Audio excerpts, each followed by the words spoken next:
Hi welcome to hash నేను మీ Manoj. AP ప్రభుత్వం కీలక నిర్ణయం తీసుకుంది. ఎస్సీ వర్గీకరణ విషయంలో కొత్త ఆలోచన చేసింది. సుప్రీంకోర్టు ఇచ్చిన తీర్పుపై అధ్యయనం కోసం కమిషన్ను ఏర్పాటు చేసింది. రిటైర్డ్ ఐఏఎస్ అధికారి రాజీవ్ రంజన్ మిశ్రా నేతృత్వంలోని ఏకసభ్య కమిషన్ నియమించింది. 60 రోజుల్లో నివేదిక కూడా ఇవ్వాలని ప్రభుత్వం స్పష్టం చేసింది. నివేదిక అందిన తర్వాత ప్రభుత్వం వర్గీకరణ విషయంలో ఒక నిర్ణయానికి రానుంది.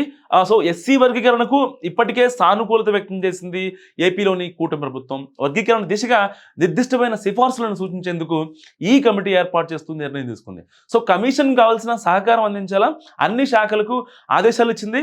అలాగే వర్గీకరణపై ఏర్పాటు చేసిన ఈ కమిషన్ విధి విధానాలను కూడా ఖరారు చేశారు. రాష్ట్ర, జిల్లా, జోనల్ స్థాయిలో సమకాలీన సమాచారం అందించాల్సి ఉంటుంది అందరికీ. ప్రధానంగా వర్గీకరణకు సంబంధించి జనాభా గణనకు పరిగణలో తీసుకొని ఉన్నారు. సో ఎస్సీ ఉపకులాలను ఒక హేతుబద్ధమైన ఉపవర్గీకరణ చేయడంపై కూడా సూచనలు తీసుకోవాల్సి ఉంది. షెడ్యూల్డ్ కులాల్లోని ఉపకులాల వెనుకబాటుతనాన్ని గుర్తించేందుకు ఈ ఏకసభ్య కమిషన్ అధ్యయనం చేయనుంది. అదేవిధంగా సామాజిక, ఆర్థిక, రాజకీయ, విద్యాపరమైన వెనుకబాటుతనాన్ని కూడా పరిశీలిస్తుంది. అయితే సుప్రీంకోర్టు ఇచ్చిన తీర్పుకు అనుగుణంగా ఎస్సీ వర్గీకరణను సమర్థవంతంగా అమలు చేసేలా విధానాన్ని కూడా గుర్తించాలని ఏపీ ప్రభుత్వం ఈ కమిటీ సూచించింది.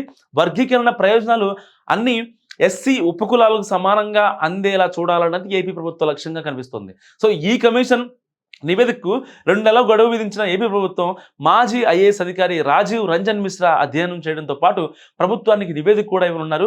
మరోవైపు ఎస్సీ వర్గీకరణ తర్వాతే డిఎస్సి ప్రక్రియ ప్రారంభమవుతుందన్న అనుమానాలు కూడా ఉన్నాయి. సో అందుకే వీలైనంత త్వరగా దీనిపై నివేదిక ఇవ్వాలని ప్రభుత్వం టార్గెట్ పెట్టిన సమాచారం. సో ఎస్సీ వర్గీకరణ స్వాగతించడంపై మీరేమనుకుంటున్నారో నాకు కామెంట్ రూపంలో తెలియజేయండి. చూస్తూనే ఉండండి హ్యాష్ ట్యాగ్ యూ.